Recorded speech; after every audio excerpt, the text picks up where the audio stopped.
This is a biomechanical analysis of the pitching motion. This presentation will focus on the shoulder motion and its role during the throwing motion, along with the emphasis of training protocols to help improve performance. The pitching motion as a whole is comprised of 6 phases, including the wind-up, where the pitcher initiates movement by stepping backward with his stride foot and then rotating his body 90 degrees and flexing his stride leg in preparation to his delivery to home plate. The second phase is the stride. The supporting leg is flexed and used to lower the body and drive towards the catcher. A pitcher's stride length should be slightly less than his height, and his stride foot should land somewhat in front of the back foot with the toes pointing slightly in. Alterations in the stride can increase injury risk along with decrease in performance. This foot placement and stride length allow the hip to rotate sufficiently at the correct time, rendering energy flow from the lower body to the release point. Next, the arm is cocked back as the trunk moves laterally towards the catcher. At this point, trunk rotation begins, and the throwing arm is flexed at the elbow while the shoulder is externally rotating.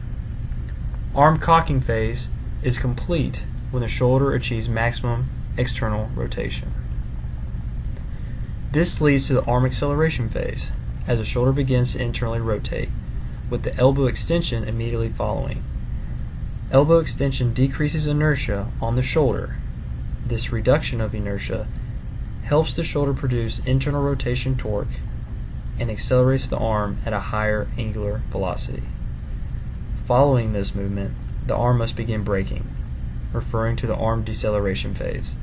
As the ball is released, the arm continues to internally rotate at the shoulder and extend at the elbow.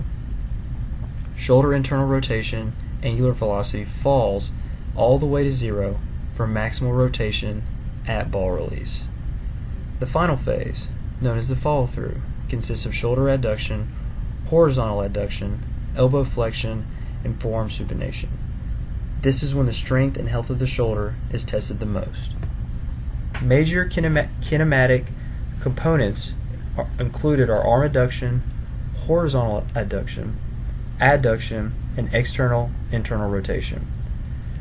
This dynamic movement has a high injury risk because of large amounts of stress due to large accelerations and forces, unnatural movement biomechanical properties, high joint mobility, and large loads of repeated maximum velocity production. Common injuries to the shoulder as a result of pitching are impingements and rotator cuff tears. Maximal external rotation places compression forces on the posterior labrum and posterior rotator cuff, leading to shoulder impingement. This can be caused by muscular stabilization weakness and excessive stretching of the anterior capsule. A weak trapezius muscle, serratus anterior, and the rhomboids can result in a lack of full retraction in the cocking phase. This can cause an interruption in energy transfer from the trunk to the scapula to the arm. This form of scapular dyskinesis can cause injury risk and negatively affect performance. This graph illustrates different velocities of the shoulder in red, elbow in green, and wrist velocity in orange. During the arm motion when throwing a fastball, notice how the shoulder velocity remains relatively steady, whereas the elbow and the wrist have larger spikes in velocity as the ball is being released. This portrays the shoulder's role in stabilizing the arm and is producing large amounts of angular velocities. Now that we have understanding of the shoulder mechanics and pitching motion, we can devise a plan to improve the health of the shoulder and overall performance of a pitcher.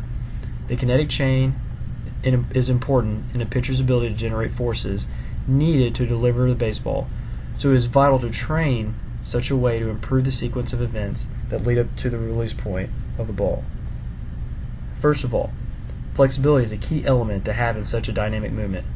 Having flexibility in the shoulders, hips, core, and legs of a pitcher allows for a fluid kinetic chain to work. Also, the proper strengthening of specific muscles, such as the trapezius, serratus anterior, rhomboids, and the rotator cuff muscles, can help alleviate stress on the shoulder along with increasing functionality. These factors combine may also positively affect the pitcher's ability to reproduce proper mechanics that could optimize performance and reduce injury risk.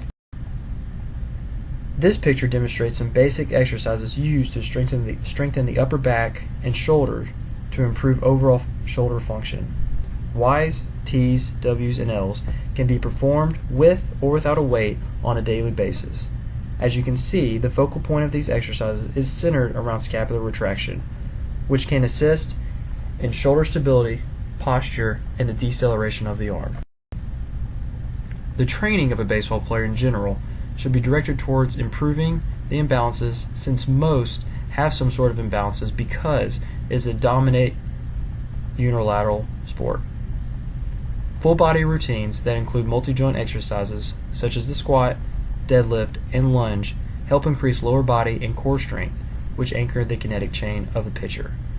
Also, because most baseball players have tight pectorals and weak back muscles, it is recommended that they perform 2 to 3 back exercises for every chest exercise. This helps strengthen back muscles, increase chest flexibility, and improve deceleration capabilities of the shoulder once the ball is being released. By developing a solid base to the kinetic chain and proper functioning scapular and shoulder muscles, the pitcher generates more force with efficient energy transfer to the arm for ball release. Finally, we take a look at a 3D replication of the final product of the pitching motion from the front and side views.